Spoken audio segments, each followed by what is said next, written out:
용감한 토크쇼 직설 시작합니다. 먼저 주식시장 상황 살펴보겠습니다. 이가람 캐스터가 전해드립니다. 이 시각 시황입니다. 오늘 양지수 상승하면서 출발했는데 코스피 하락으로 전환을 했습니다. 지수부터 살펴보겠습니다. 코스피 어제 사상 처음으로 5,100선을 넘어가면서 다시 한번 역대 최고치를 경신했습니다. 오늘 장 초반에는 5,200선도 돌파했는데요. 현재 0.45% 하락 전환했습니다. 현재 5,147선 지나가고 있습니다. 코스닥도 어제 5% 가까이 급등하면서 1,100선을 넘어서는 새 기록을 썼습니다. 5거래일 연속 상승했는데 현재도 0.2% 상승합니다. 1,135선 지나가고 있습니다. 수급 상황 살펴보겠습니다. 어제 유가증권 시장에서는 개인만 홀로 거센 매수 우위를 기록했는데 오늘도 개인이 주도합니다. 개인 6,551억 8,832억 원 순매수하고 있고요. 외국인과 기관이 동반 매도 우위 보입니다. 외국인 5,300억 원 넘게, 기관은 3,200억 원 넘게 팔아내고 있습니다. 코스닥 수급 상황도 살펴보시죠. 코스닥 시장에서는 어제 개인만 홀로 2조 원 넘게 매도 우위를 보였는데 현재도 팔자 포지션 취합니다. 9,500억 원 넘게 팔아냅니다. 기관은 어제까지 4거래일 연속 매수 우위를 보였는데 오늘도 8,500억 원 넘게 사자 포지션 취합니다.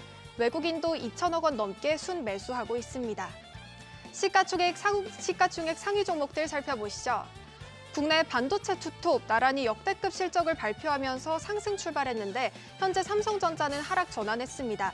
0.92% 내려가면서 현재 거래가 16만 900원입니다. SK하이닉스도 현재 0.12%고요. 상승하고 있고요. 현대차는 오늘 실적 발표를 앞두고 있는데요. 현재 2.94% 올라갑니다. 현재 거래가 50만 7천 원입니다. LG에너지솔루션은 작년 영업이익이 개선되고 로봇 배터리 납품 기대감에 어제 다시 시총 3위 자리를 되찾았는데 다시 4위로 밀려났습니다. 3.83% 내려갑니다. 삼성전자 우선주도 0.76% 내려가고 있습니다. 코스피 6위부터도 살펴보시죠. 현재 삼성 바이오로직스 1.17% 하락하고 있습니다. SK스퀘어는 SK하이닉스 주주 환원에 대한 최대 수혜주로 꼽히면서 어제 상승 마감했는데 오늘도 2% 가까이 상승하고 있습니다. 현재 거래가 51만 3천 원입니다. 하나에어로스페이스 0.54% 상승하고 있고요. HC현대중공업 1% 약세 보입니다. 두산에너빌리티는 2.5% 강세 보이면서 현재 거래가 9만 4,300원입니다. 코스닥도 살펴보시죠. 현재 에코프로비앱이 시총 1위로 올라와 있습니다. 6.11% 올라가면서 현재 거래가 24만 3천 원입니다. 에코프로는 창사 이래 처음으로 유럽 현지에 판매법인을 설립하면서 어제 주가가 급등했는데요. 현재 0.18% 올라갑니다. 현재 거래가 16만 8,900원입니다. 알테오젠 시총 3위로 내려왔습니다. 1.84% 내려가고 있습니다. 레인보우 로보틱스 어제 7% 가까이 급등했는데요. 현재도 2.16% 상승하고 있습니다. ABL 바이오 1.86% 강세 보입니다. 코스닥 6위부터도 살펴보시죠. 어제 6위부터 10위까지 코오롱 티슈진을 제외하고 일제히 상승불 키면서 마감했는데 현재는 HLB만 약세 보이고 나머지 종목들이 상승합니다. 삼천당제약 1% 가까운 상승세 보이고 있고요. 코오롱 티슈진 7.92% 반등에 성공했습니다. HLB는 3.5% 약세 보이고 있습니다. 리가캔바이오 3% 가까운 강세 보이면서 현재 거래가 20만 8,500원입니다. 팩트론도 1.74% 상승하고 있습니다. 오늘의 특징 종목 살펴보시죠. 국내 반도체 투톱 나란히 역대급 성적표를 내놨습니다. 삼성전자는 한국 기업 최초로 분기 영업이익 20조 원을 돌파했고 SK하이닉스도 매출과 영업이익 모두 창사 이래 역대 최고치를 기록했습니다. 4분기 영업이익률이 무려 58%로 발표됐는데요. 국내 반도체 투톱뿐만 아니라 간밤 뉴욕 증시에서도 ASML과 마이크론, 반도체주들이 강세 보였습니다. 이에 반도체 장비주들까지 훈풍이 이어지고 있습니다. 현재 테스 8% 넘는 강세 보이고 있고요. 테크빙도 6.68% 올라가고 있습니다. 오늘의 두 번째 특징 종목 살펴보시죠. 오늘 통신 장비주도 강합니다. 엔비디아가 인공지능 슈퍼컴퓨터를 구축하고 6G 통신망 건설에 나선다는 소식이 전해지자 매수세가 몰리고 있습니다. 국내에도 인공지능 인프라 확대와 차세대 6G 통신망 투자가 본격화될 것이라는 전망에 힘입어서 현재 대한광통신 11% 넘는 강세 보이고 있고요. 에이스테크도 8.12% 올라가고 있습니다. 외환시장 살펴보겠습니다. 간밤 베센트 미 재무장관이 달러 엔 시장에 개입하지 않을 것이라는 발언을 내놓으면서 달러 원 환율이 야간 거래에서부터 다시 상승했습니다. 오늘 환율은 7원 10전 올라서 1,429원 60전에 거래됐습니다. 오전 9시 31분 기준으로는 소폭 하락해서 1,427원 20전에 거래됐습니다. 지수 다시 한번 살펴보겠습니다. 현재 코스피 0.57% 하락하고 있습니다. 5,141선 지나가고 있고요. 코스닥 0.8% 강세 보입니다. 1,142선 지나갑니다. 지금까지 시장 상황 전해드렸습니다. 네, 계속해서 시장의 다양한 이슈들을 풀어보는 시장 따라잡기로 이어갑니다. 김태성 IS 본부장 나오셨습니다. 안녕하십니까? 네, 안녕하세요. 자, 일단 장 초반 가장 이슈는 삼성전자 실적 발표. 하이닉스도 원래 오늘이었는데 네. 어제 하루 당겨서 네. 발표를 했어요. 어쨌든 두 회사 모두 사상 최대 실적. 네. 일단 이거부터 한번 정리를 해보죠. 그러니까 얼마만큼 자신감이 있었으면 하루 빨리 그러게요. 했을까? 그리고 당일 개장 전에 약 한 1시간 정도, 한 약 30분 정도 전에 좀 발표를 하는 게 삼성전자 그동안의 실적 시간이었는데 삼성전자도 생각보다 빠르게 발표를 좀 했죠. 두 기업이 굉장히 놀라운 실적을 발표를 했습니다. 모두 매출액과 영업이익이 시장 서프라이즈급에 해당하는 모습을 보였고 더욱 놀라웠던 것은 SK하이닉스의 배당과 자사주 소각 규모였던 것 같습니다. 그리고 삼성전자는 사실 주주환원 정책에서는 다소 조금 좀 짜다라는 평가를 받을 정도의 이야기를 한 상황이다 보니 아무래도 지금 삼성전자와 SK하이닉스 모두 좋은 실적을 내보였음에도 불구하고 각기 다른 상황에 따라서 일단 정점은 좀 이제 다다르지 않았나라는 생각에 일부 투자자들의 차익 매도 물량이 시장에 지금 노출이 되고 있다. 이렇게 좀 보시면 될 것 같은데 저는 삼성전자 DS 부분의 매출 44조 그리고 영업이익 1조 이 숫자는 굉장히 높은 숫자다라고 보여지고 있고요. 네. 더군다나 지금 컨퍼런스 콜을 통해서 우리가 체크를 해야 되겠지만 하반기로 가면 갈수록 재고에 대한 부족은 더 심화된다라는 이야기를 하고 있어요. 그러면 이 매출과 영업이익은 앞으로 가면 갈수록 더 높아질 가능성이 높다라고 계산을 해서 반도체 IT에 대해서는 크게 걱정 없이 좀 보셔야 되지 않을까라는 의견 드리도록 하겠습니다. 네. 자, 장 초반의 흐름도 살펴보죠. 네. 코스피가 상승 출발했지만 하락 전환. 코스닥도 네 상승폭이 지금 크진 않습니다. 어제 뭐 코스피는 5,100, 네. 코스닥은 1,100선 돌파하고 기세가 매우 좋았는데 오늘은 좀 쉬어간다? 이런 네. 분위기로 봐야 될까요?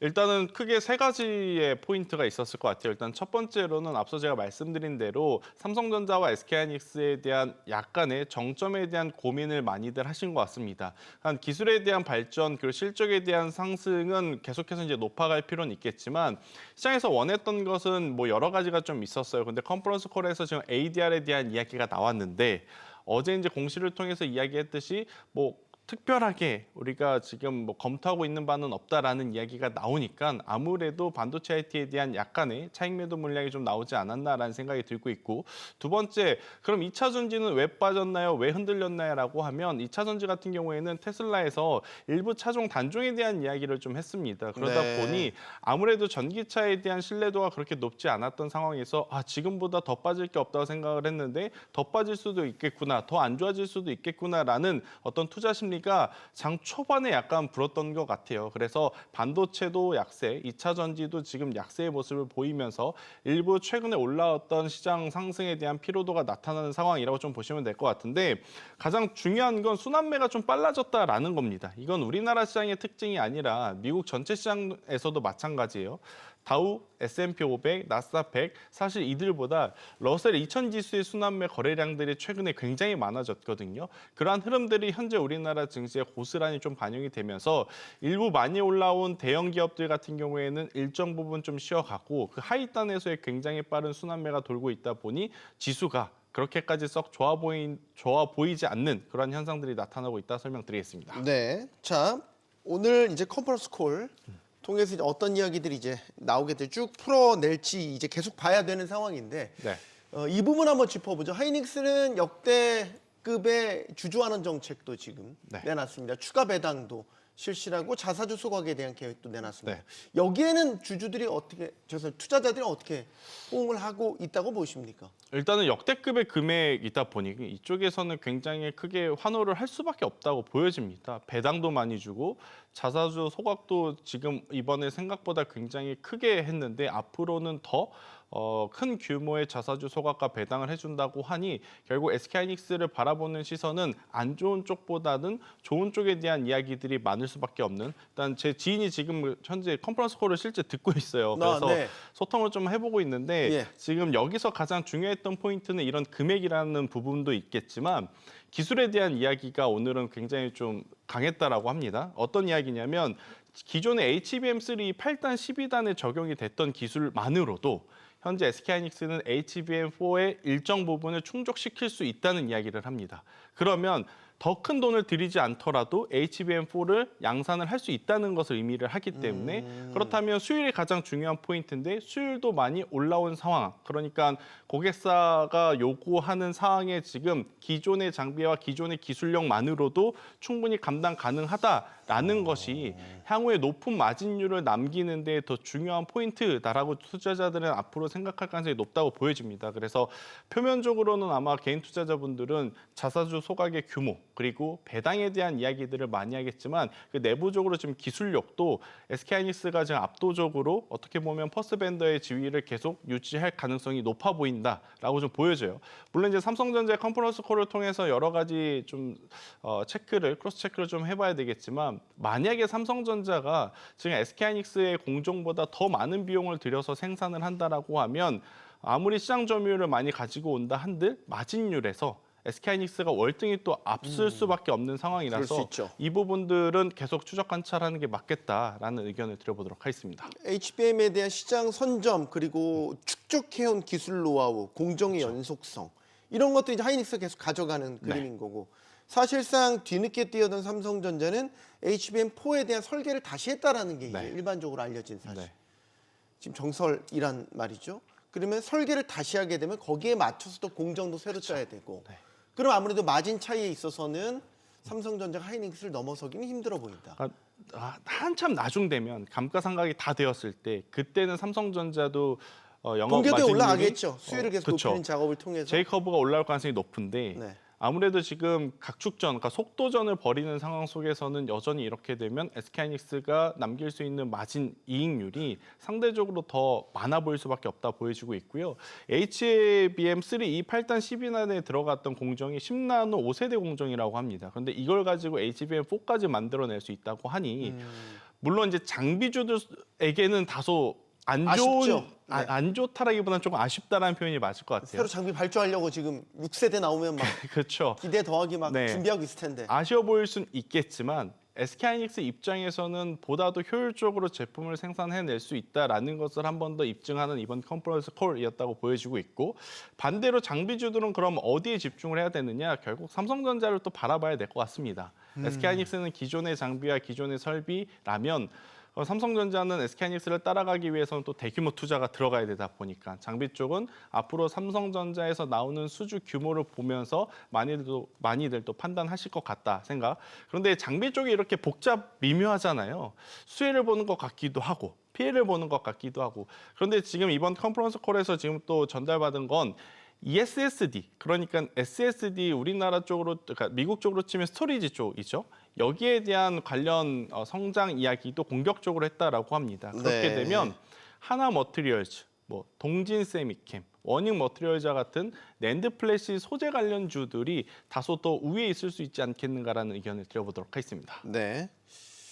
자, 코스피 낙폭을 좀 확대하고 있고 코스닥도 하락 전환 조금 전에 했습니다. 간밤에 또 우리가 주목해야 될 이슈는 이제 빅테크들의 실적 나왔죠. 일단 첫 스타트를 마이크로소프트, 메타, 테슬라가 했습니다. 네. 실적은 뭐 나쁘지 않은데 이제 반응이 달랐어요. 마이크로소프트는 시간 내에서 많이 빠졌죠. 네. 메타는 좀 올랐고. 네.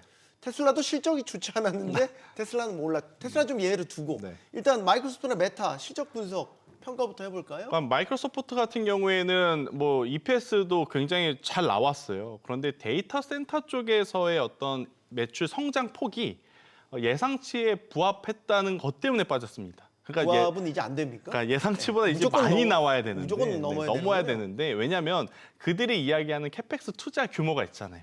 앞으로 돈을 쓸 거면 너희들이 생각한 것보다 더 많이 벌어야 플러스 마이너스를 했을 때 기업 입장에서 더 많이 남고 그래야 투자자들 주주한테 더 많은 이윤이 돌아오는 것 아니냐라는 골자 때문에 어닝 서프라이즈를 기대를 했는데 어닝 그 예상치에 부합하는 숫자를 내보이다 보니까 마이크로소프트가 좀 빠졌어요. 그런데 지금 많이 밑꼬리를 많이 달린 상태라서 오늘 장 흐름을 좀 지켜봐야 되겠지만 오늘 우리 증시가 조금 쉬어가는 것은 마이크로소프트의 영향도 어느 정도 있다고 생각을 합니다. 왜냐 이제 그동안에 또 이쪽도 가파르게 올라왔기 때문에 마이크로소프트의 실적 발표 이후에 시간 내에서의 하락 반전 등이 오늘 저녁 장에도 영향을 미치게 된다면 미국 장도 오늘 쉬어갈 수도 있지 않겠는가라고 많이들 또 생각을 하셨던 것 같아요. 하지만 마이크로소프트에 대한 저의 입장은 조정은 여전히 기회다라고 보시는 게 맞을 것 같고요.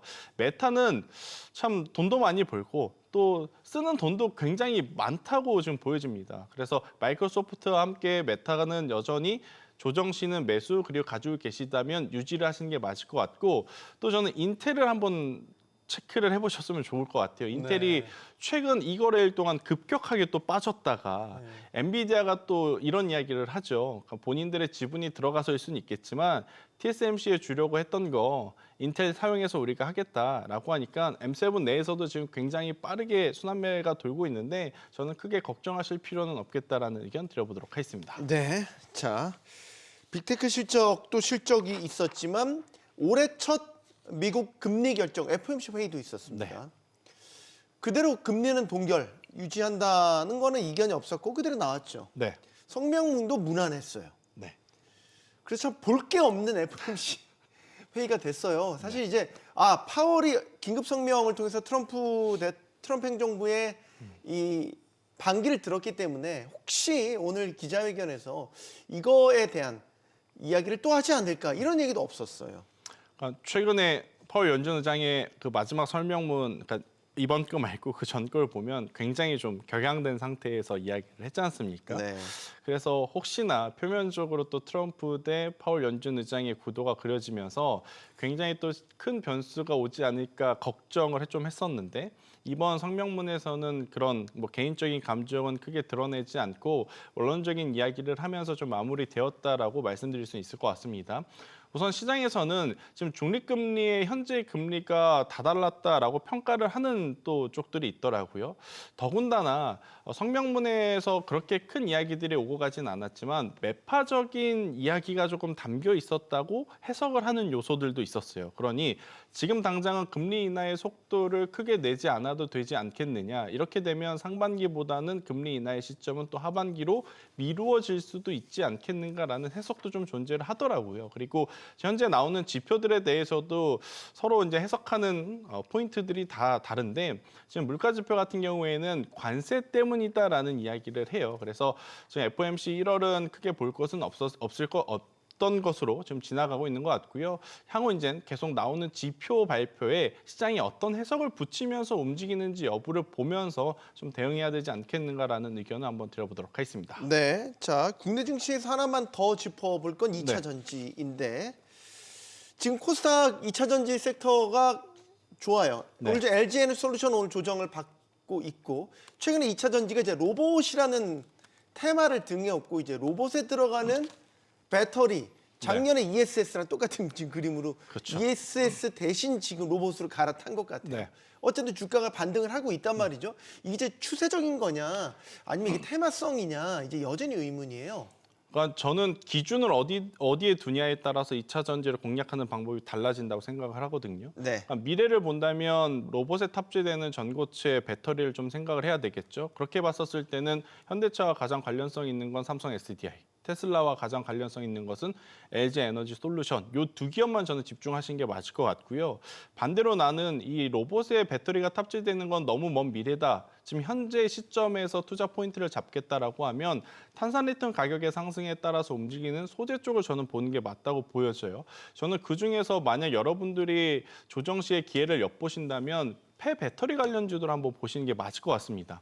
대표적으로 이제 성일 하이텍과 세비캔 같은 기업들이 이제 준비가 되어 있는데 이들이 왜 지금 필요하냐면 기존에 사용했던 배터리에서 리튬이라든지 망간 같은 것을 뽑아내기 전에 블랙매스라고 하는 중간재가 생긴다 그래요. 근데 이 블랙매스를 가장 많이 사간 나라가 어디냐? 중국이었다고 합니다. 그런데 이번 12월 달부터 유럽에서 이런 이야기를 하죠.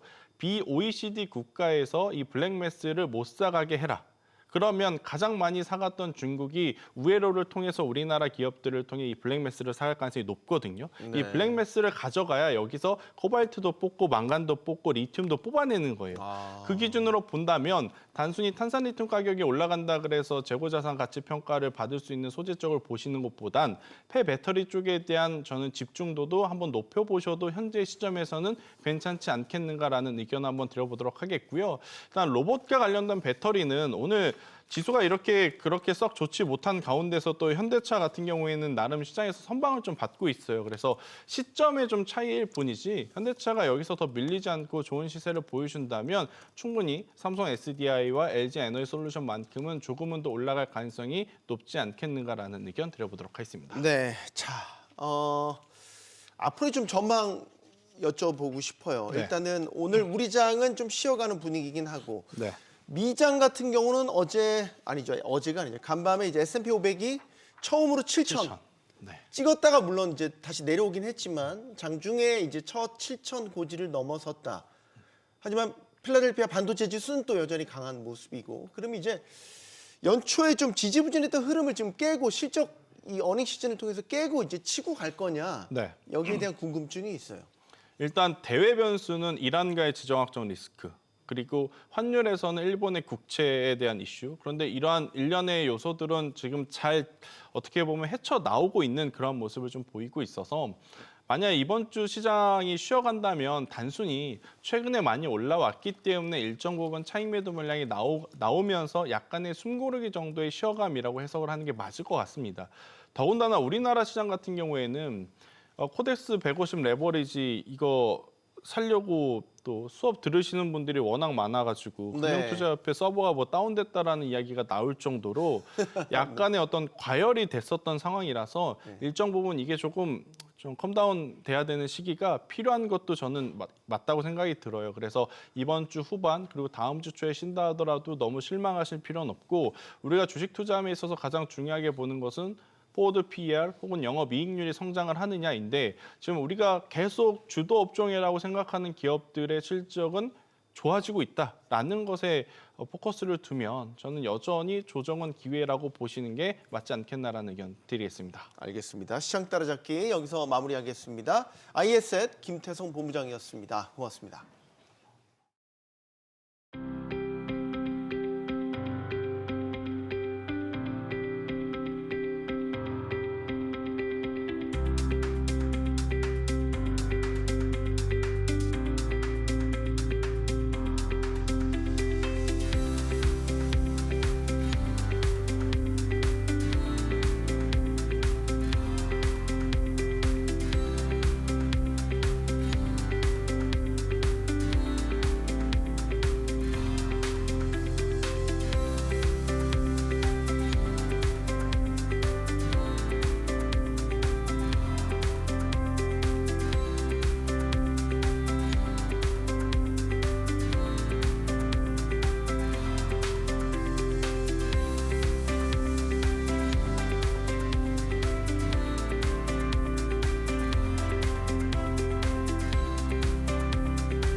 자, 삼성전자와 SK하이닉스의 실적이 나왔습니다. 예상했던 대로 어닝 서프라이즈, 사상 최대 실적이었습니다.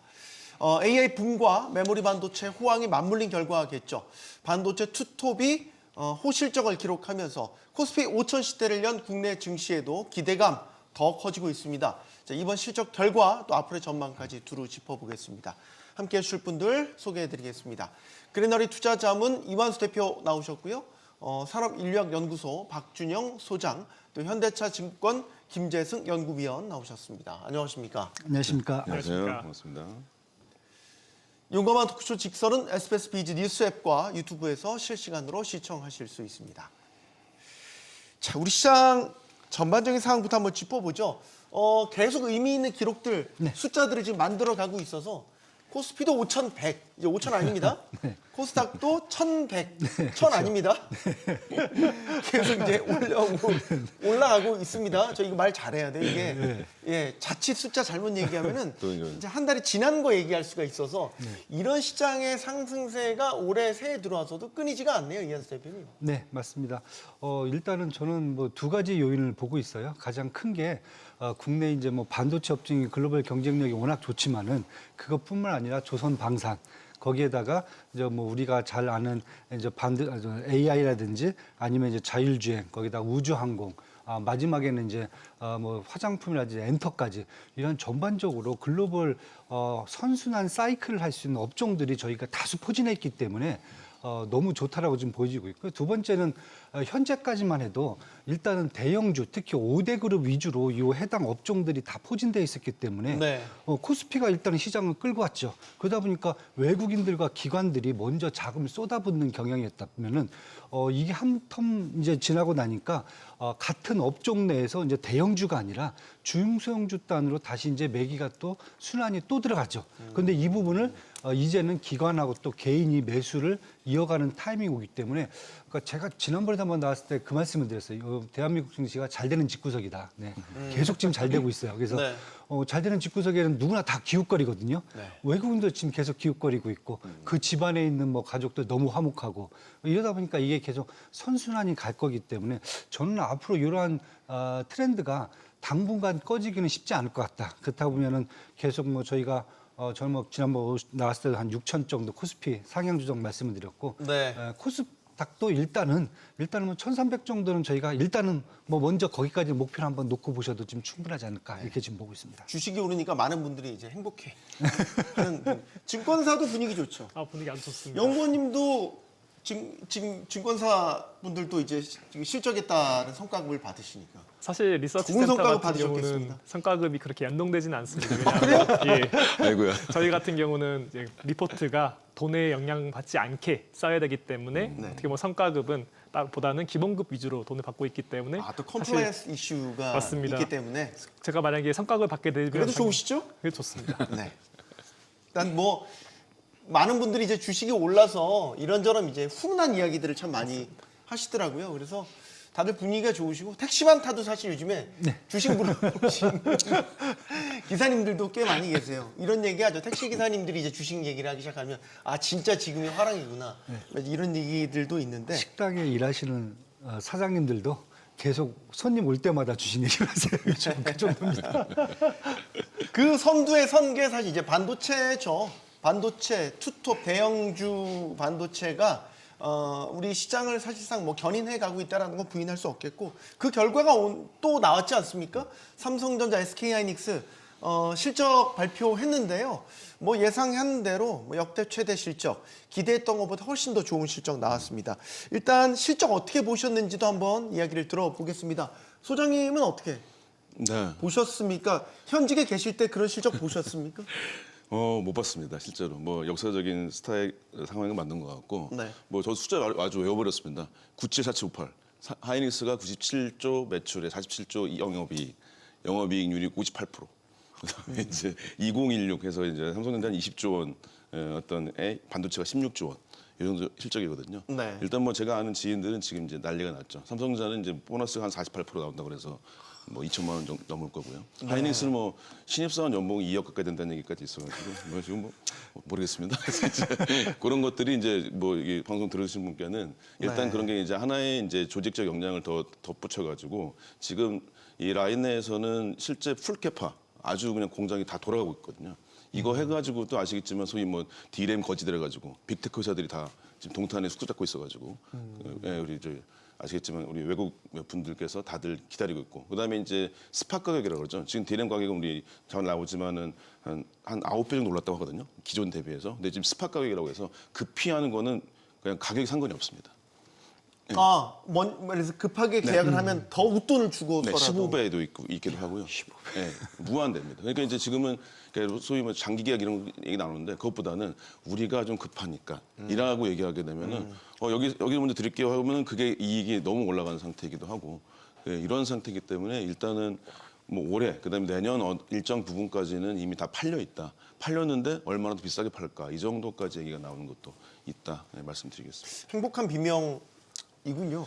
또 좀 말씀 들으니까 혹시 이쪽이 갑질도 느껴지고 농담입니다만 그만큼 지금 반도체 아시겠지만. 메모리 사이클이 호황기에 접어들었다라는 걸 이제 보여주는 여러 사례들이겠죠. 자, 실적 분석에 대한 이야기 조금 더 들어볼까요? 어떻게 보셨습니까? 사실 저희 같은 경우도 거의 인라인하게 나왔다, 가격이 기대치만큼 나왔다 정도로 보는 것 같습니다. 네. 하지만 더 중요한 것은 사실 내년, 그러니까 올해 영업이익이 제일 중요하다고 보고 있고 그렇기 때문에 작년 4분기 실적으로 통해서 올해 영업이익이 상당히 높아질 수 있는 가능성을 발견했다. 이런 쪽에서 더 좀 좋은 신호라고 발견할 수 있을 것 같습니다.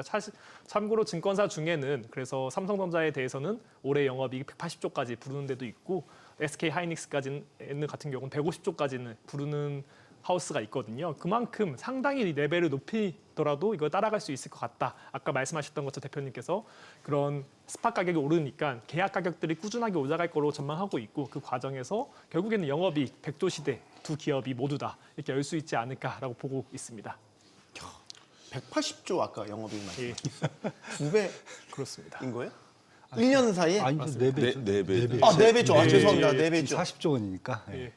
보통 3배 정도 생각하는 그럼 아까 지금 말씀하셨던 스팟 가격 막 14배 막 그렇게 했다는 게 네. 정말 맞는 말이라는 생각이 드는군요. 이한수 대표님. 네, 저도 지금 사실 마찬가지 연구원님과 마찬가지로 4분기 실적 오늘 나온 거, 그다음에 SK 하이닉스는 뭐 조금 더 어제 밤에 또 이렇게 늦게 또 저녁 때 또 발표를 하고 있잖아요. 네. 다른 거보다 4분기 실적을 갖고 올해 2026년도를 사실 분석할 수 있다는 게 가장 큰 거거든요. 그래서 시장 예상치만큼 삼성전자도 그렇고 SK 하이닉스도 뭐 19조 원, 삼성전자 20조 원, 분기에 이 정도 났다 그러면 올해 같은 경우에는 가장 바텀이죠. 뭐 분기에 똑같이 4번을 한다 하더라도 최소한 80조 원에서 100조 원은 양 회사 다 나올 수가 있다는 거예요, 영업이익이요. 그러다가 조금 더 이제 뭐 얘기했듯이 삼성전자 같은 경우는 올해 이제 HBM3, HBM4까지 양산 들어가고 그다음에 파운드리까지 들어간다면 뭐 180조도 세게 볼 수 있고 그다음에 SK 하이닉스 같은 경우도 지금 레거시뿐만 아니라 HBM4가 양산 들어가면서 가격까지 지금 인상이 다 돼 있는 상태잖아요. 네. 그렇다고 보면은 SK 하이닉스도 뭐 140조 이상 뭐 볼 수 있고 그런데 뭐 사실 저는 상단보다는 일단 하단이 최소한 이번 4분기에 한 4번 정도를 찍어준다라고 하면은 그렇게만 해도 사실 올해죠 2026년도 주가가 충분히 저희가 이제 한 100% 상승은 가능하지 않을까. 예를 들면 SK 하이닉스 어제 이제 실적을 발표한 걸 갖고 올해 2026년도 추정 PER을 해보니까 지금 한 10배밖에 안 돼요. 뭐 최소한 18배까지 가야 된다 그러면은 네. 주가가 한 배는 더 오를 수 있다는 거죠. 지금 포인트에서. 그리고 삼성전자 같은 경우도 이제 뭐 이미 이제 잠정 실적 나온 걸 갖고 올해 PER을 추정해 보니까 여기도 10배밖에 안 돼요. 그렇다 보면 뭐 PER 보통 한 20배 정도가 나오거든요. 그렇다 보면 올해 같은 삼성전자도 수익률 100% 나올 수 있겠다. 그렇다 보면은 사실 최근에 이제 우리 국내 리서치 하우스들이 좀 강하게 끌어올렸지만 목표 주가를 한 몇 주 전만 해도 외국계 증권사 리포트 특히 뭐 맥쿼리라든지 JP 모건 스탠리들이 삼성전자 뭐 한 25만 원, SK 하이닉스 120만 원 불렀을 때 이거 너무 과장된 게 아닌가라고 얘기했는데 저는 어떻게 보면 지금 외국계 리서치들이 먼저 한국의 시장 특히 삼성전자, SK 하이닉스를 먼저 전망을 한 게 아닌가 이렇게 지금 보여주고 있습니다. 하이닉스 같은 경우는 이제 150만 원 목표 주가 제시되면서 또 한 번 증권가가 또 술렁이었다고 해야 되나요? 예. 자, 지금 다 행복한 비명을 지르고 있는 뭐 팔은 안으로 굽는다고 이제 메모리 반도체 회사 탑 1, 2가 이제 우리 한국 기업이니까 많이 벌었으면 좋겠고 낙수 효과도 많았으면 좋겠고 고용도 많이 하고 주식도 많이 올라서 다 행복했으면 좋겠는데 이제 이 슈퍼 사이클이 언제까지 갈 거냐? 이 행복한 이 상황이 언제까지 갈 거냐? 미리 좀 내다보는 게 필요하지 않겠습니까? 올해, 내년 뭐 더 많이 오래 갔으면 좋겠는데 네. 역대 호황기와 비교해봐서 어느 정도 갈 거라고 생각하십니까? 그 이제 역대 호황기라고 해서 뭐 어떤 분은 닷컴 버블도 얘기하시고 뭐 저는 이제 지금 닷컴 버블하고 모바일 혁명 혹은 PC 혁명이랑 닷컴 버블이 같이 왔다는 생각이 들긴 해요. 이제 아시다시피 요새 용어로 보자면 인프라용 AI라고 하는 게 이제 닷컴 같은 네트워크인 거고 그다음에 이제 실제 피지컬 AI라고 하는 게 이제 하나의 기기지 않습니까? 근데 이게 시간차가 거의 없이 오게 된다면은 이거는 이제 기존하고는 전혀 다른 형태가 될 수밖에 없고 보통 저희 반도체 시장에서 메모리를 보통 2천억 달러 시스템 반도체를 보통 4천억 달러, 1대2로 보통 얘기하죠. 6천억 달러 하는데 이번에 트랜스포트 같은 전문 그 반도체 이 전망하는 데서 보시면 2천억 달러가 메모리가 2배로 늘 거다 올해. 4천억 달러까지 2배를 얘기해 버립니다. 그 다음에 2027년 정도에는 그것에 50% 늘 거다. 그러니까 이제 5천억 달러가 돼 버린다는 거죠. 그러면 그 얘기는 이제 시스템 반도체랑 보통 1대2가 이제 아주 심각하게 되면 1대1까지 돼 버리는 5대5로 나눈다는 얘기는 이제 시장 자체가 이 메모리를 전혀 달리 봐야 되는 거가 되는 것이고, 근데 이 메모리는 아시다시피 이 특히 서구에서나 대만에서는 만들지 못하고 있습니다. 한국이 거의 70% 이상 가지고 있고 이 마이크론만 일부 있는 편인데 거기에 이익이 지금 이런 기술 발달에 따라서 이 폭풍이 두 개가 같이 오고 있는데 거기에 메모리가 훨씬 더 중요한 위치에 올라온다. 근데 거기에 수혜가 우리나라가 있다. 그다음에 그게 27년도까지는 거의 26년 올해는 작년 대비 100% 성장. 내년에는 50% 성장 이런 게 예상되고 있고 뭐 더 심한 데도 있다니까요. 그런 것들을 보게 된다면 이게 뭐 가시화된 숫자가 아닐까라고 생각도 들긴 합니다. 영호님은 이 호황이 언제까지 갈 거?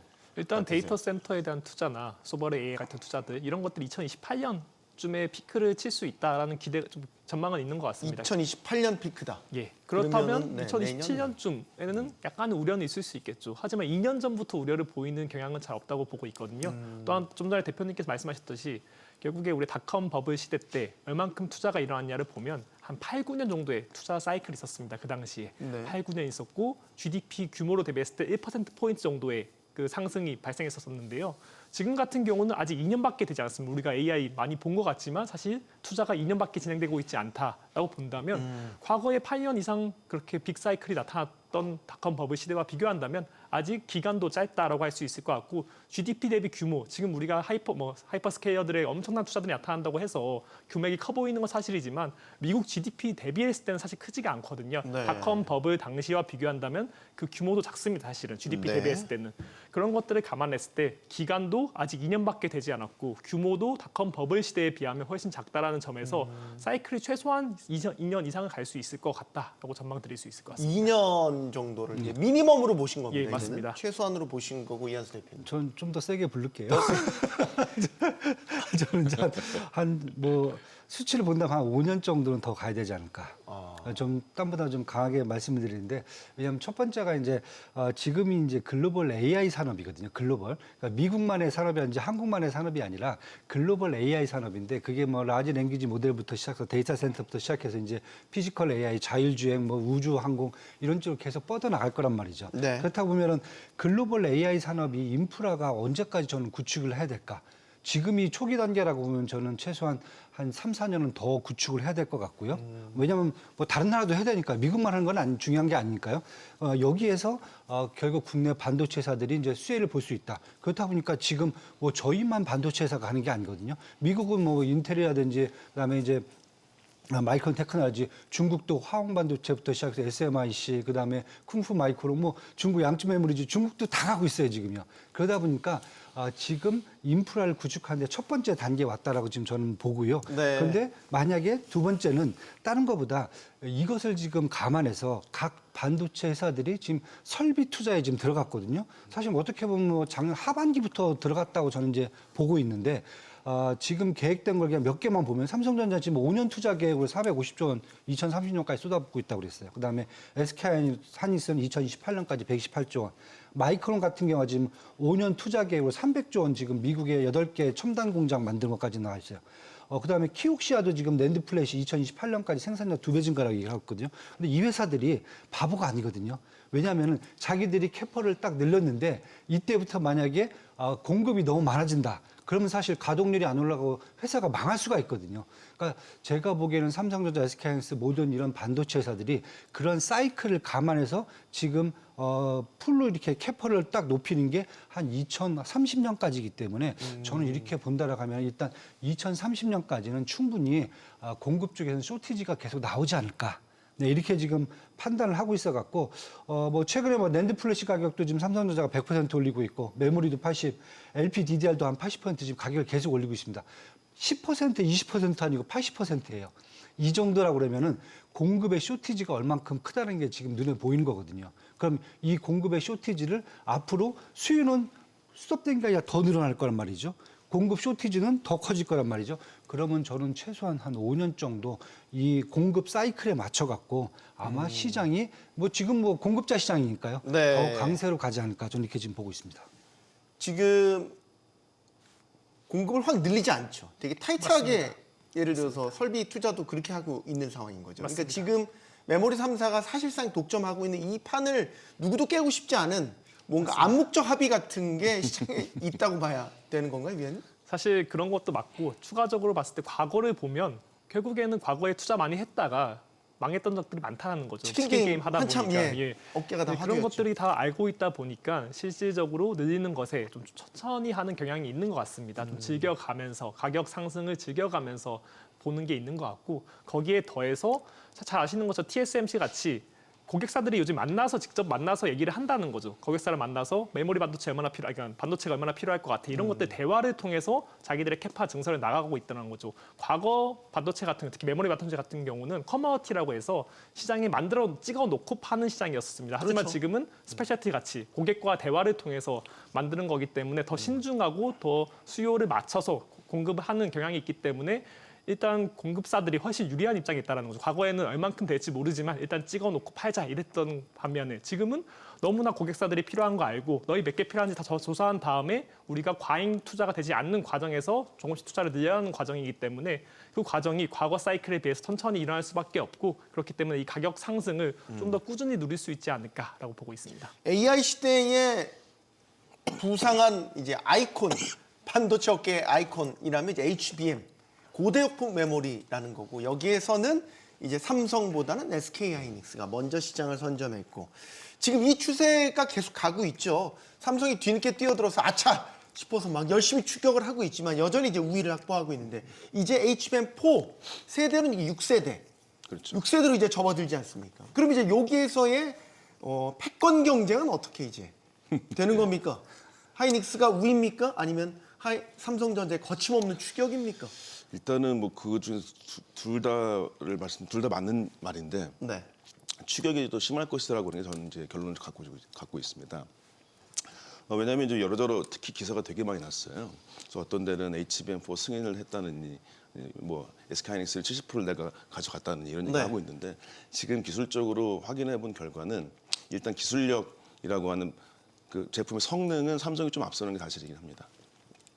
삼성이 이번에 어떤 느낌이냐면 절치부심해서 명품 만들자 이런 다짐을 가졌었어요. 삼성이 앞섰다고. 기술이. 네, 기술력. HBM4에 대한 품질 성능입니다. 네, 요거는 실제로 앞섰습니다. 이거는 이제 뭐 방송 많이 들으고 청취자분 아시겠지만은 그 단품이라고 하는 것도 더 좋은 걸 썼고, 네, 그러니까 전력의 소비가 덜 돼서 발열이 줄어들었고, 네, 이런 것들이 확인이 됐고요. 실제로 그럼 역전했네. 네. 역전은 맞습니다. 근데 역전 여부가 이게 이제 하이닉스가 그래서 안 됐냐라는 건 절대 아니라는 것이죠. 하이닉스는 기본적으로 뭐 이게 태소 미세 조절을 들고 있고, 근데 HBM4가 언제 팔리냐면은 실제로 2분기 끝나고 3분기 들어가는 올해 하반기부터 이 HBM이 들어가는 루빈 칩 있지 않습니까? 네. 거기에 들어가기 때문에 엔비디아로서는 계속 조정을 하고 있을 것입니다. 이 상황일 것이고, 앞서서 얘기하셨다시피 중요한 거는 HBM4를 만들 때 이 두 회사는 일단은 기술력이라고 하는 거는 일단은 비슷하다고 본다라고 보는 게 좋을 것 같고, 더 힘을 쓰고 스펙을 올렸던 삼성전자가 성능은 좋은 것 같다. 근데 하이닉스가 못 팔 정도는 당연히 아니다. 이런 상황에 보실 수 있을 것 같고, 네, 이런 생각까지 여기까지 이제 말씀드리도록 하겠습니다. 일단 기술적인 이건 의견을 좀 다 들어보겠습니다. 왜냐면 우리 소장님이 삼성전자 출신이어서 팔이 또 안으로 약간 굽을 수가 있어서 다 들어보겠습니다. 대표님. 저는 뭐 일단 뉴스 이렇게 종합해 보면은 SK 하이닉스가 그래도 뭐 6세대 HBM4에 대해서는 뭐 시간 조금만 지나면 다시 또 주도권을 갖고 하는 게 맞지 않을까. 왜냐하면 저 두 가지 요인을 보고 있는데요.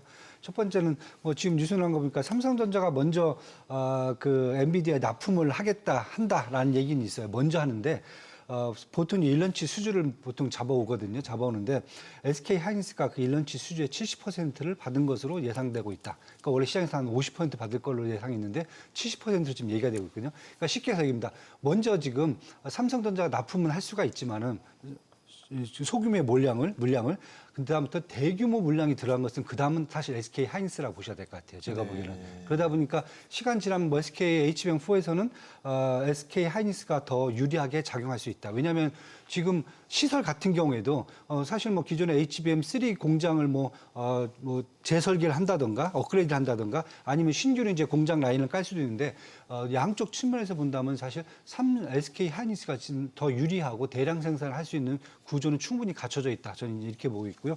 두 번째는 지금 삼성전자가 사실 이를 갈았어요. 뭐 기술적으로 이를 갈았는데 네. 문제는 지금 힘이 너무 분산돼 있어요.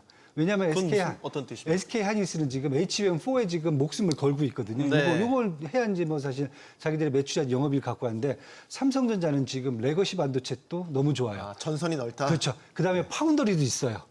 HBM도 있어요. 지금 세 개 전선을 갖고 와야 돼요. 그러다 보니까 제 느낌에는 처음에 작년 한 11월 달, 12월 달 사실 깐부 치킨 회동 있을 때 네. 가장 큰 얘기가 제가 이제 듣기로는 젠슨왕 대표가 너무 급해서 왔다. 왜? 삼성전자가 HBM4를 안 만들려고 그런다. 굳이 반도체하고 파운드리 지금 막 해서 뭔가 성과를 내야 되는데 우리가 HBM4까지 막 가갖고 비용 들여갖고 이거 해갖고 1년, 2년 후에 수익을 내야 될 그럴 필요가 있을까? 천천히 해도 되지 않을까? 이런 소문까지 있어갖고 젠순왕 대표가 너무 급하게 HBM4를 생산해야 된다는 해야 된다고 설득하기 위해서 설득하기 위해서 날라왔다는 소문까지 있어갖고 치킨 맥주 먹으면서 그 얘기를 그러면서 본인이 돈을 안 내고 왔다는 거죠. 이건 이제 어떻게 보면 업계에서 좀 그런 거죠. 돈도 뜬금없이 현대차 정의선 회장이 그렇죠.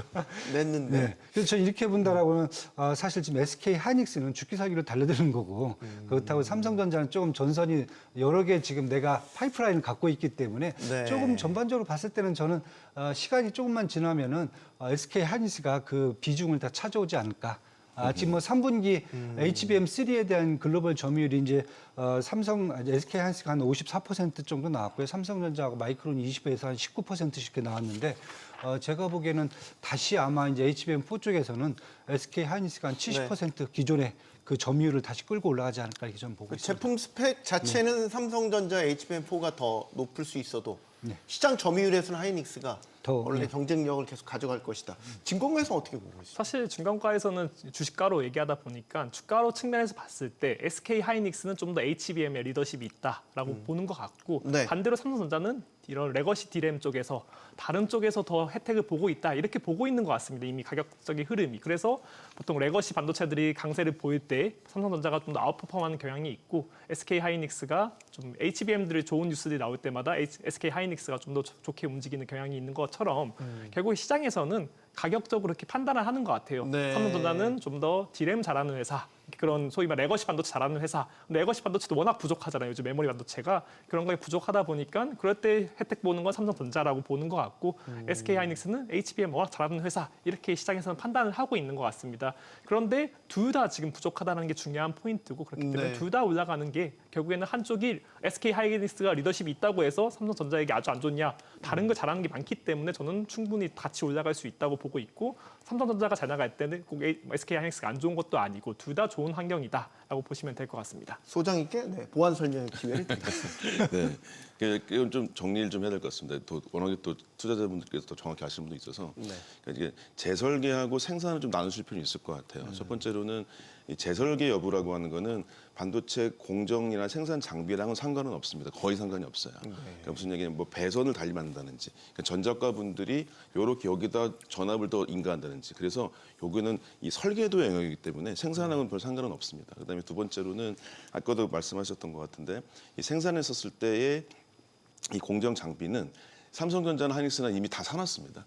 삼성전자가 2분기 말 때 아시겠지만 인벤토리 비용으로 되게 많이 그 마이너스 이익이 있었어요. 그때가 뭐냐면 HBM3가 잘 될 줄 알고 생산했던 거, 그것들의 재고가 되게 많거든요. 그 얘기 뭐냐면 이미 생산 캐파는 많이 돼 있다라고 볼 수 있어서 저는 생산 캐파에 따른 투자 비용 같은 경우는 두 회사가 별 차이는 없을 것 같다. 떨어냈다. 혹은 거기에 이번에 신규 투자가 들어가는 건 공통적일 것 같다. 네, 그렇기 때문에 그거는 좀 이 비슷하다고 본다면 일단은 가격 측면에서 봤을 때는 삼성전자가 좀 더 싸게 팔 것 같긴 합니다. 당연스럽게 그건 있다. 근데 네. 두 번째로는 근데 이 추격했을 때 과연 우리 대표님 얘기하시피 이 계속 이 격차, 맞아요. 60대 20 같은 격차가 유지될 것이냐, 아니면 이거 올라갈 것이냐. 근데 저는 이제 올라간다고 보는 사람입니다. 네, 그래서 저는 요즘 이제 연말 정도 됐을 때는 한 50대 한 35 정도, 많으면 50대 한 40 정도까지 올라가지 않을까라고 좀 예상이 돼서 전 그래서 아쪽 뭐 안으로 굽는 게 아니라 그렇게 기술적인 걸로 좀 굽으셔도 됩니다. 여기저기. 이거 소장님께 바로 여쭤보고 싶은 거는 지금 AI향 반도체 칩들도 이제 ASIC 맞춤형 반도체 쪽으로 이제 그렇죠. 계속 가고 맞습니다. 있잖아요. 네. 그럼 이제 파운드리의 중요성이 상대적으로 더 그럼요. 부각이 될 텐데 네. 삼성전자 아프 손가락 파운드리는 어떻습니까? 올해 반전 포인트가 있습니까?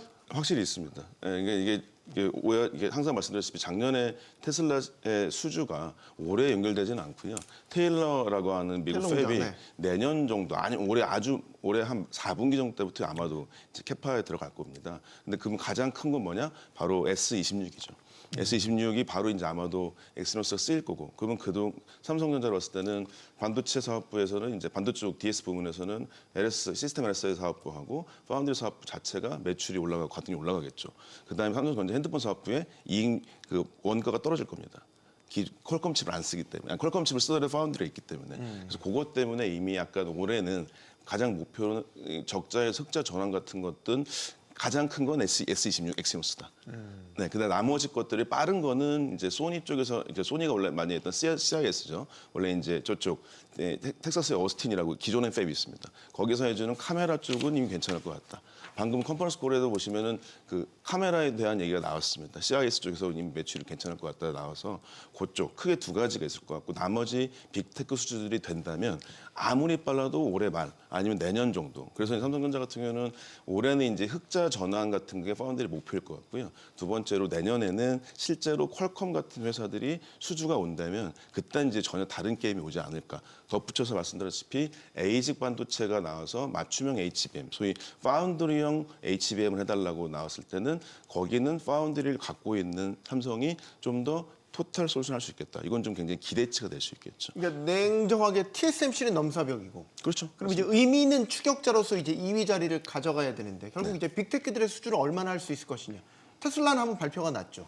최근 이제 구글 TPU라든지 아니면 브로드컴 같이 이제 이런 쪽의 수요를 가져오면 이제 의미 있는 이제 점유율 상승이 이루어지게 될 것이고 증권가에서는 사실 삼성전자 주가 판단을 하는 데 있어서도 저 파운드리가 늘 마이너스적 요소였는데 맞습니다. 저거 올해 좀 바뀔 거라고 보세요? 조금은 개선된다고 보고 있는 것 같습니다. 네. 아까 대표님께서 너무 말씀을 잘해주셨기 때문에 똑같은 것 같은데 사실 첫 번째로 그런 전체적으로 메모리와 함께 만드는 그런 제품들 이런 쪽에서는 파운더리가 메모리를 같이 하고 있는 삼성전자이기 때문에 훨씬 좋은 제품들 소위 말하는 효율성이 있는 제품들을 만들 수 있을 것 같다라는 기대감이 높아지는 것 같습니다. 특히나 뭐 피지컬 AI 같은 경우도 솔직히 피지컬 AI 같은 경우는 메모리 효율성, 메모리와 얼마나 잘 또 소통하고 또 전력 소용 효율성도 얼마나 좋을 것인지 이런 것들이 되게 중요하기 때문에 이런 쪽에 있어서 같은 파운더리를 하더라도 메모리 반도체를 가지고 있는 소위 말하는 뭐 한 번에 만드는 거죠. 이제 그런 것들을 수직 계열화가 되어 있는 삼성전자가 더 유리할 수 있을 것 같다라고 첫 번째로 보는 것 같고요.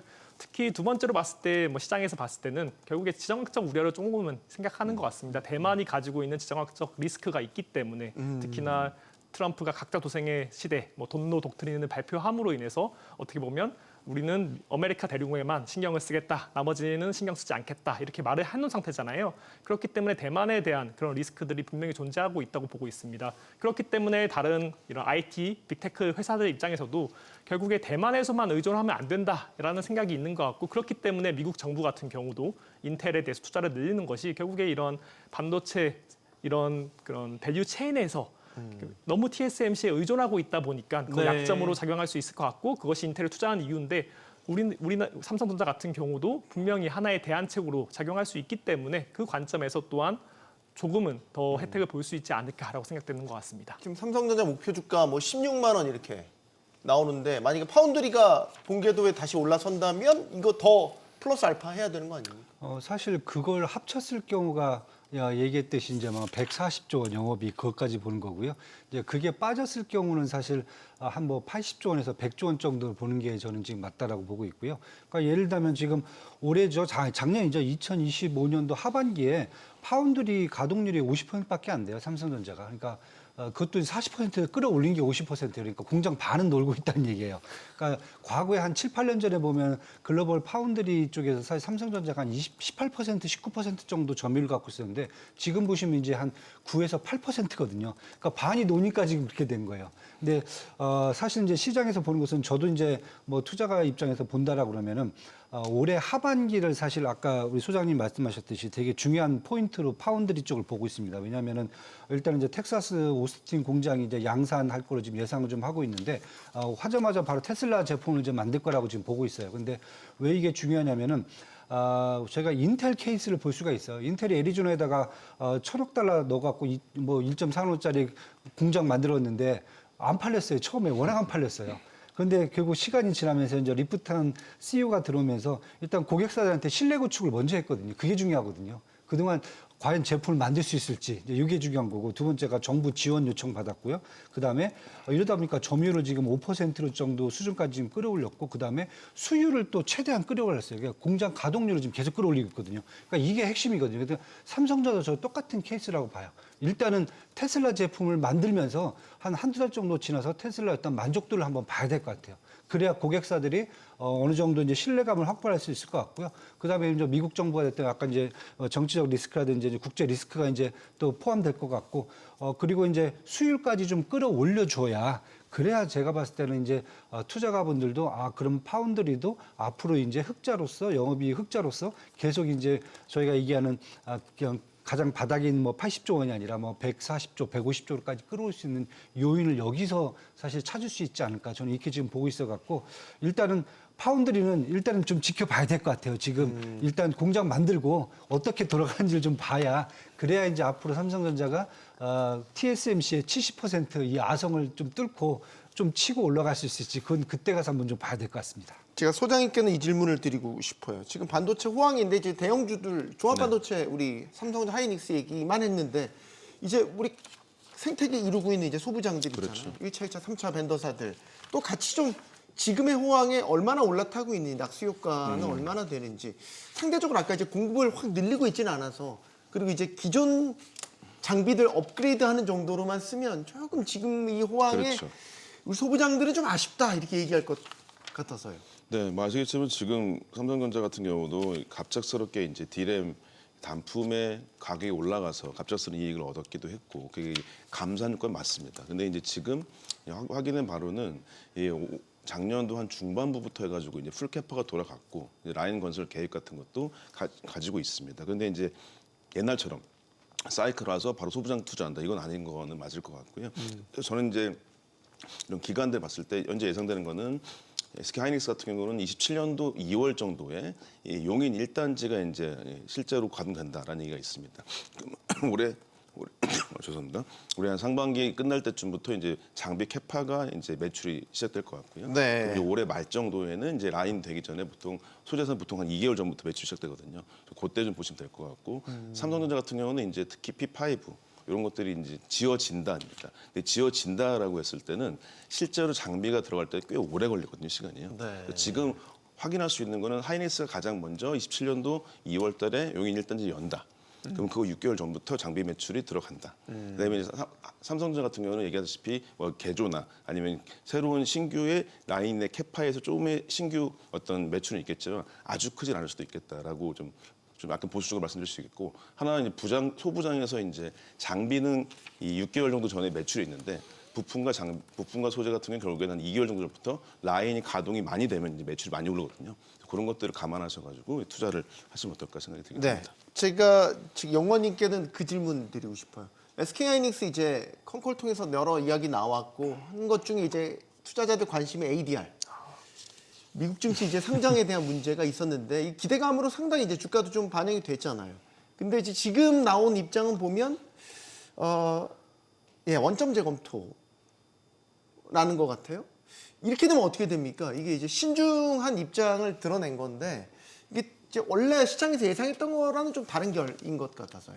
시장에서는 ADR을 이제 미국에 상장함으로 인해서 거기에 대한 새로운 밸류에이션을 받아내서 국내 증시에도 리레이팅이 있지 않을까라는 네. 기대감은 있었던 것 같습니다. 하지만 이렇게 된다는 것은 사실 많은 것들을 고려하지 않았을까라고 생각은 되는 것 같습니다. 제 개인적인 생각으로 봤을 때 사실 많은 것들이 뭐가 있을까? 자사주라는 것을 통해서 지금 하는 거잖아요. 자사주를 건드는 것이 사실 상법 개정이나 여러 가지 이슈들이 있는 상황에서 네. 이런 것들을 자사주를 어떻게 할 것인지 사실 상당히 많은 논란적인 문제가 있거든요. 이것이 하면 다른 회사들도 따라할 수 있는 영역도 있다 보니까 그런 것들에 대해서 되게 조심할 수 있는 부분들은 있는 것 같습니다. 하지만 장기적으로 봤을 때 ADR에 들어간다면 사실 좋은 게 훨씬 많겠죠. TSMC 같은 경우도 지금 미국에 상장되어 있고 저 같은 경우도 미국 대만에서 각권 지수에 있는 지금 TSMC를 보지 않습니다. 저 같은 경우도 미국에 상장된 ADR TSMC를 보고 있고 그것의 움직임을 통해서 미리 예측하는 것들을 보고 있는데 그만큼 미국 증시에 상장이 되면 훨씬 밸류에이션이 잘 받을 수 있는 환경에 노출될 수 있다. 왜냐하면 미국 증시에 상장되면 소위 말하는 그런 필라델피아 반도체 지수 이런 데 편입이 될 수도 있잖아요. 네. 그렇게 되면 당연히 거기에 따라가는 ETF들 수많은 자금들이 또 들어갈 수 있고 이런 것들이 있기 때문에 만약에 ADR 상장한다면 상당히 좋은 환경이 나타날 수는 있겠지만 이제 문제는 이러한 자사주를 건드는 것에 있어서 상법 개정이나 다양한 이슈들이 있기 때문에 조금은 조심하는 것이 아닐까라고 생각되는 것 같습니다. 이슈가 계속 나와가지고 질문 드릴 게 너무 많아 제가 마음이 급해요. 일단 ADR 이슈는 대표님께도 간단하게만 드릴게요. 그 다음에 제가 또 드릴 질문이 있어서. 네. 사실 뭐 양쪽이 누가 수혜를 보냐죠. 자사주를 소각하면 주주들이 사실 유리한 거죠. 왜냐하면 주주 가치가 제고가 되는 거고요. 반대로 ADR로 뉴욕 증시에 상장을 하면은 지금 한 2.4%거든요. 지분이 자사주가 한 1,740만 주인데 이걸 팔게 되면 사실 대규모 자금 조달이 가능하기 때문에 인디애나에 지금 짓고 있는 HBM 신규 공장 자금으로도 쓸 수가 있고 그다음에 여기다가 또 상장을 하게 되면 필라델피아 반도체 지수 편입도 가능하고 다음에 이제 MSCI 선진국 지수 편입될 때 더 유리할 수 있고 여긴 또 회사 가치가 또 사실 유리해지는 거거든요. 그래서 사실 지금 먼저 최태원 회장님이 뭐 회사 가치를 먼저 생각을 하면서 ADR 상장을 얘기하셨던 것 같은데 또 국내 또 여론이 그렇지가 않다 보니까 또 주주 쪽도 생각을 해야 되고 그래서 아마 제가 보기에는 어느 쪽을 해도 뭐 사실 저는 뭐 큰 적은 없다라고 보는데 중요한 것은 이제 뭐 공정한 판단을 잘 하셔야죠. 근데 사실 저는 뭐 ADR 하시는 게 더 좋지 않을까. 회사 가치를 지금 당장 올리는 게 더 좋지 않을까. 이렇게 저는 지금 보고 있습니다. 네, 자 삼성전자 HBM4에 대한 입장이 나와서요. 이거 한번 짚고 넘어가죠. 다시 한번. 네. 콜 완료 단계. 콜 테스트 완료 단계. 그래서 2월부터 양산 출하 예정. 이제 공식화했네요. 그렇네요. 그럼 이제 시장에서만 돌았던 이제 맞습니다. 언제 하지 이제 이게 이제 클리어 됐네. 2월부터 양산. 네. 체제에 들어갔다는 건 다 이제 스탠바이가 됐다는 뜻. 네, 뭐 이미 실제 출하를 이미 예상하고 있었을 겁니다. 그러니까 이게 보통 아시겠지만 반도체 웨이퍼가 들어와서 HBM처럼 복잡한 공정은 보통 3개월, 4개월 걸리거든요. 네. 그럼 이제 2월부터 나온다는 얘기는 이미 퀄이라고 하는 것들이 예상됐었었고 그래서 이미 뭐 올해 작년 연말 한 11월부터 이미 웨이퍼가 들어가서 나온다는 얘기거든요. 말씀드렸다시피 이 초기에 그 소위 품질이 좋은 제품이 나와서 출하한다는 거는 상당히 파급이 있다고 봅니다. 우리 대표님 얘기했다시피 현재 이것이 당장의 점유율의 변화에는 좀 작을 수 있겠지만 실제적으로 이제 예전에 2년 전에 보시면 HBM3를 하이닉스가 인증을 받을 때 그때도 네. 업계에서 어떻게 얘기했냐 훨씬 스펙보다 좋은 걸 냈다. 그래서 승인 받았다는 게 훨씬 업계의 전망이었거든요. 근데 이번에 삼성전자가 HBM4로 봤었을 때는 마이크론이나 하이닉스보다 더 좋은 스펙을 낸 건 맞습니다. 그래서 그렇기 때문에 훨씬 더 승인을 먼저 받은 것이고 이 초도 효과라고 하는 게 이게 이제 외려 기억하시겠지만 업계에서 항상 하이닉스가 먼저 승인 받고 이거를 삼성전자가 몇 개월 안에 쫓아가느냐라가 이제 방향이었는데 외려 바꿨다는 얘기는 이 하이닉스가 더 지금 발등에 불이 떨어진 건 맞습니다.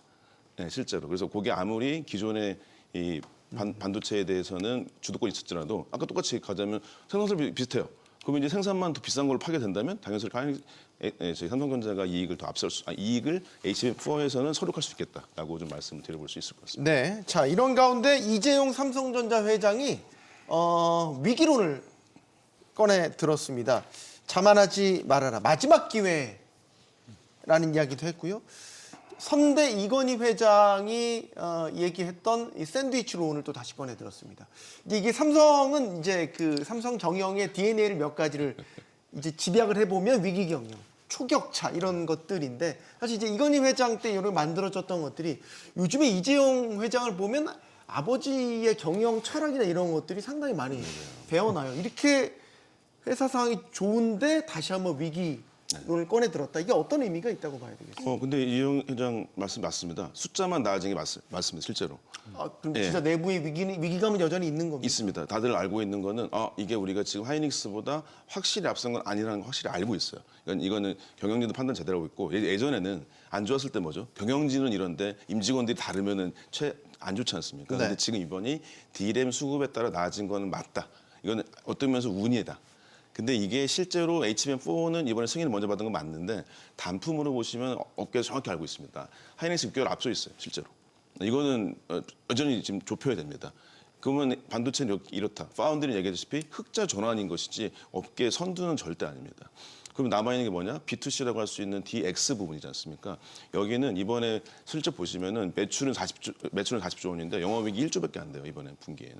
그럼 이건 뭐냐? 실제로 S26은 달라질 수 있겠지만 이 핸드폰 사업 빼고 나머지 영상 디스플레이 가전 쪽은 거의 마이너스에 가깝거든요. 네. 아시겠지만 이제 이게 피지컬 AI에 뭐 레인도 로보스틱 사가지고 하는 것도 있지만 여기에 변화가 크지 않으면 그러니까 반도체는 하던 거를 이제 도전자에서 다시금 이제 원래 1등으로 올라간다가 있고 이것도 숙제고 두 번째로는 이 DX 부분이라고 하는 거는 진짜 큰 변화가 있어야 됩니다. 네. 예, 이게 이제 아주 중요한 상황이다. 이게 마지막 기회가 맞는 게 실제 인공지능의 완성품 결국에 기기고요.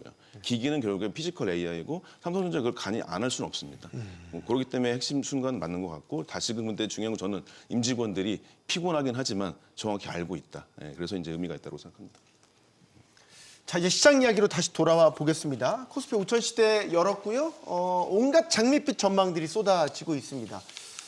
코스피 6천 이야기 나오고요. 코스닥은 3천 스닥 이야기 나옵니다. 가시권에 들어왔다고 보십니까? 일단 코스피 6천 전망. 지금 증권가에서 무게중심을 어디로 두고 있습니다? 사실 6천까지 하우스에서 내는 하우스는 많지 않은 것 같습니다. 아직은 5,500부터 6천 사이에 상단이 위치해 있기 때문에 조금은 더 지켜보면서 갈 것 같은데 왜냐하면 사실 이번 영업이익이나 이런 것들은 다 많이 반영되어 있는 상황이기 때문에 그런 것들이 추가적인 상승이 나타나야지 거기서 이제 추가적인 지수 상승이 나타날 수 있을 것 같습니다. 그것이 무슨 맥이냐면 결국에 우리가 지금 이번 강세장을 이끌었던 것은 소위 말하는 2026년 나아가서 2017년 반도체 업종의 이런 영업이익 증익 이쪽에 달려 있었거든요. 그런데 지금 이번 4분기 실적 발표를 통해서 그런 것들은 일단락 될 수 있을 것 같다라고 볼 수 있을 것 같고 그럼 추가적인 상승을 어디서 찾을 수 있을 것인지가 중요할 것 같은데 그것은 이제 뭐 3월 달에 있는 마이크론 실적 발표 이런 것들을 보면서 더 한 단계 높아질 수 있지 않을까로 보고 있습니다. 그렇기 때문에 단기적으로는 조금은 쉬어갈 가능성도 조금은 코스피는 존재할 네. 수 있을 것 같다라고 보고 있습니다. 그것이 단순히 지수가 쉰다고 해서 증시가 재미없다라는 게 아니라 반도체 업종은 좀 쉬더라도 만약에 그러면 다른 업종들 순환매 발생하고 그 과정에서 재밌는 것들이 상당히 많이 나타날 수 있죠. 최근 1월 달에 들어서 나타나는 것이 결국에 로봇, 뭐 바이오도 상당히 좋았었고 그런 것들이 왜 나타났을까를 봤을 때 이제 실적 전망치나 이런 것들은 반도체 업종에 대해 상당히 많이 반영되다 보니까 다른 순환매장 키 맞추기가 일어나고 있다고 보시면 될 것 같고 그 과정에서 다른 업종들이 상당히 좋았었다. 조선방산도 최근에 좋았었고 그런 것들이 결국에는 다 같이 가는 장이 더 좋은 건강한 장이라고 할 수 있을 것 같고 그런 것들이 되는 것 같습니다. 그렇기 때문에 6천을 가기 위해서는 더 좋은 반도체 실적이 나와야 되고 그것은 실적 발표라는 게 텀이 있기 때문에 좀 기다려 봐야 된다라고 볼 수 있을 것 같고 그 과정에서 저는 순환매와 키 맞추기가 좀 더 발생할 수 있지 않을까라고 보고 있습니다.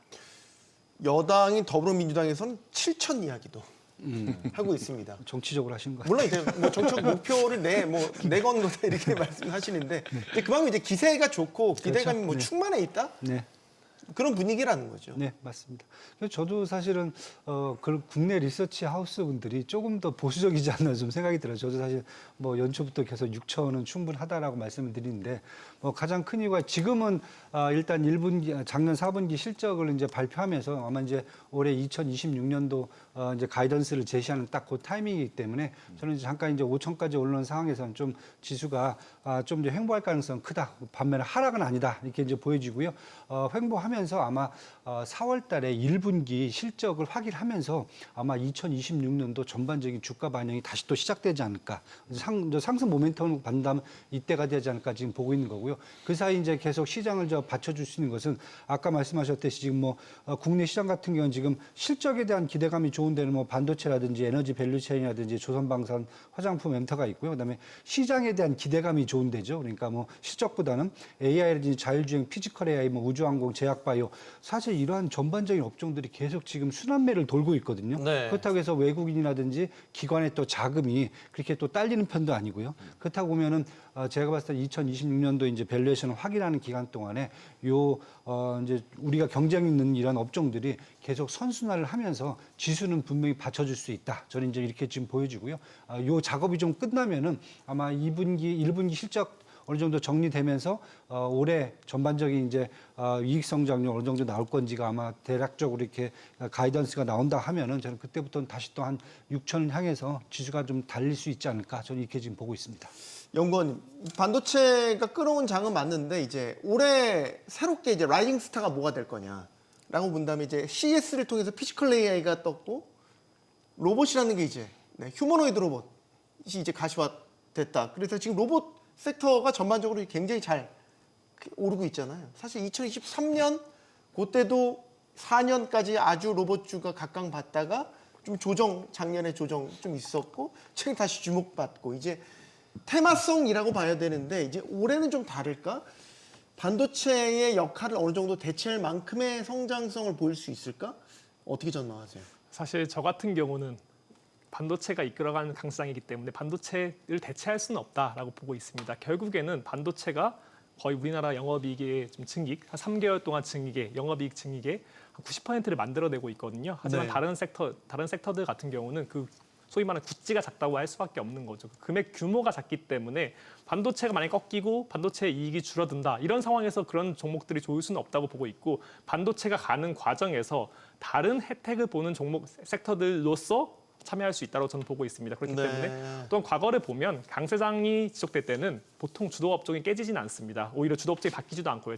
주도 업종인 반도체는 가져가되 그 과정에서 이런 새로운 섹터들을 발굴하면서 순환매가 일어난다고 저는 보고 있고 네. 그렇기 때문에 아까 저희 대표님께서 말씀하셨던 것처럼 그런 잠시 쉬어가는 과정들 좀 발생할 수는 있을 것 같아요. 실적 발표라는 게 시간의 텀이 있으니까요. 그 과정에서는 다른 업종들 최근에 2차 전지도 좋고 하잖아요. 그런 것들도 로봇 2차 전지 왜 좋았을까를 본다면 반도체가 많이 올랐고 또 영업이익 증익도 거의 다 끝나가니까 다른 섹터를 찾다 보니까 그런 네. 쪽에서 급등 일어난다고 보고 있고 또한 최근에 개인들의 머니 무브가 많이 발생하고 있는 것 같습니다. 특히나 ETF를 통해서 많이 발생하고 있는 것 같은데 그런 머니 무브가 발생할 때 그런 것들이 이제 그런 섹터 테마 ETF나 이런 것들을 통해서 많이 들어오는 것 같아요. 그런 것들을 통해서 결국에는 로봇이나 그런 것들이 같이 올라가는 장이지만 그것을 대체하는 주도 업종이 바뀌는 그런 해까지는 저는 전망하고 있지는 않습니다. 알겠습니다. 아까 피지컬 AI 소장님께서 얘기를 해주셨고 로봇은 어떻게 보세요? 삼성도 로봇에 해야 되죠. 본격적으로 네. 뛰어들 것 같나요? 네, 물론 이제 네, 뭐 레인보우 로보틱스라는 이제 그렇죠. 자회사도 두고 있기는 하지만 아직 삼성전자 본체가 움직인다고 보기는 어려울 것 같고 그렇죠. 현대차 같은 경우는 이제 아예 보스턴 다이내믹스라는 이제 확실한 네, 맞습니다. 그 축이 있지 않습니까? 네. 결국 근데 삼성이 제조업의 삼성인데 결국 로봇으로 들어가지 않겠습니까? 들어가야 됩니다. 아시겠지만 이제 삼성전자가 그 세계 위리죠. 메모리 반도체, 그다음에 칩 전체 다를 가지고 있는 기기까지 만들 수 있는 전체에서 이제 유일한 회사인 것이고, 그다음에 이제 아시겠지만 이제 다른 다양한 기업들, 특히 이 테슬라랑 연결되어진 어떤 피지컬 AI 쪽에 대해서도 헤드를 만들고 있기도 하고 네. 서로 이제 이 회사들이 합종 연행을 합니다. 뭐 소위 얘기하는 우리끼리 다 카르텔 이런 게 아니라 잘하는 애들끼리 모일 겁니다. 이런 상태가 된다면 삼성전자는 이걸 포기할 수 없을 것이고요. 근데 이제 매출이 발생하는 가장 큰 이유가 바로 자기의 팹이나 제조 라인이 있기 때문에 거기에 로봇을 넣을 수가 있다라고 하는 게 가장 큰 장점이 될 수 있을 것이고요. 그 이후부터는 좀 더 봐야겠지만 일단 아시겠지만 얘기했었던 대표님께서 깐부 회동에 있었을 때 그때 우리 모르지 않았습니까? 현대차가 왜 꼈었을까? 근데 이제 봤더니 로봇인 거예요, 결국에는. 엔비디아 헤드를 갖고 있는 로봇이다. 네. 삼성전자는 일정 정도의 합종용을 하겠지만 자기의 헤드를 가지고 자기의 기기를 만들려는 쪽으로 가려고 할 겁니다. 그렇다면 그게 이제는 로봇이라고 하는 게 좀만 빨리 온다면 이거는 우리나라 산업 자체를 바꿀 수도 있기도 하면서도 반도체로 봤을 때는 엄청난 이익이죠. 이런 그 로봇 하나에 들어가는 반도체 개수가 500개가 넘거든요. 네, 그러면 전혀 다른 이제 세계가 오기 때문에 예, 그런 게 피지컬 AI가 결론적으로 삼성전자는 한다 무조건 안 할 수 없다. 그때는 이제 시장 다르겠죠. 이게 이 자동차를 만드는 곳에 쓸 거냐, 아니면 실제 애가 어떤 기기가 될 거냐, 제조업에 쓸 거냐. 이 장소는 다를 수 있겠지만 네. 일단은 한다. 예, 거기는 이제 서로 간의 경쟁이 있겠다. 그렇지만 그때까지는 어쨌든 간에 지금의 자본을 가지고 들어갈 수밖에 없다. 그래야 반도체를 포함한 피지컬 AI든 간에 석권이 된다. 석권이 안 틀어도 할 수 있겠다라고 해야 됩니다. 그 AI 작년에 이제 몇 차례 시장 흔들어 놨던 게 AI 거품론이었지 않습니까? 이제 수익성에 대한 문제도 있고 그런 거를 이제 극복할 수 있는 매개가 이제 피지컬 AI가 새로 이제 구상을 했단 말이에요. 더 구체적으로 로봇이 또 하나의 대안도 될 수 있고 그러면 이제 올해 이런 AI 거품론에 대한 걱정은 어느 정도 하고 있어야 되냐? 잊을만 하면 다시 또 시장을 흔들려고 이제 부상을 하는 또 이런 상황을 우리가 걱정해야 될까요? 사실 이제 미국하고 저희하고 좀 약간 차별화를 보셔야 될 것 같아요. AI 산업에서요. 그러니까 미국 같은 경우 이제 AI 반도체, 특히 이제 엔비디아라든지 AMD를 통해서 AI 반도체를 만들고 데이터 센터를 통해서 그다음에 구축한 것이 이제 우리가 잘 아는 이제 라지 랭귀지 모델 쪽이거든요. 소프트웨어 쪽이에요. 그러다 보니까 사실 이제 그쪽에서는 뭐 자금 조달이 쉽지 않다 보니까 워낙 회사채도 많이 끌어다 쓰고 그다음에 아니면은 누가 독점하지 않으면 이건 다 죽는 거거든요. 그러니까 내가 독점해서 살던가 아니면은 독점 못하고 그냥 뭐 밑에 그냥 일부 회사로 돼도 죽고 아니면 뭐 경제에서 뒤쳐져도 죽고 이러다 보니까 그냥 모르겠다. 일단 회사채로 땡겨서라도 뭐라도 투자를 해보자 이런 그런 어떻게 보면 이제 그런 부분들이 AI의 산업의 전반적인 거품론을 이제 창출했다 보면은 사실 국내 같은 경우에는 AI 산업 자체가 지금 그런 소프트웨어 쪽보다는 지금 뭐 반도체라든지 아니 피지컬 AI라든지 뭐 우주 항공이라든지 자율주행과 같이 사실은 어떻게 보면 실체를 갖고 갈 소프트웨어 하드웨어 쪽에 지금 AI 산업들이거든요. 그래서 저는 그렇게 본다라고 하면은 미국 같은 경우는 계속 그런 부분들이 이제 하이퍼스케일러 쪽에서 제시가 될 수가 있어요. 그런데 한국 같은 경우에는 당장 물건을 생산하고 그 물건을 쓰는 그런 입장이기 때문에 저는 이렇게 본다 보면 한국 같은 경우는 사실 뭐 말씀하신 대로 뭐 로보틱스가 될 수도 있을 것 같고요. 우주항공이 될 수도 있을 것 같고 뭐가 될 수든지 하여튼 국내 산업 같은 경우는 제조업을 기반으로 하드웨어를 중심으로 나가는 거기 때문에 저희 쪽에서는 조금 이제 AI에 대한 거품론이 다르게 좀 접근되지 않을까 저는 이렇게 지금 보고 있습니다. 알겠습니다. 요즘에 주식 투자해서 돈 벌었다는 분들 많습니다. 기분 좋은 일인데 계속 좋으면 더 좋겠죠? 자, 그래서 지수가 올라가는 숫자에만 열광할 게 아니라 투자자들이 신뢰하고 장기 투자할 수 있는 지속 가능한 성장 토대를 만드는 게 더 중요하다는 생각이 드는 요즘입니다. 위기가 와도 견뎌내고 성장의 혜택은 골고루 나눌 수 있는 그런 시장 말이죠. 용감한 토크쇼 직설 마치겠습니다. 여기는 모든 경제가 모이는 SBS 비즈입니다. 시청해주신 여러분 고맙습니다.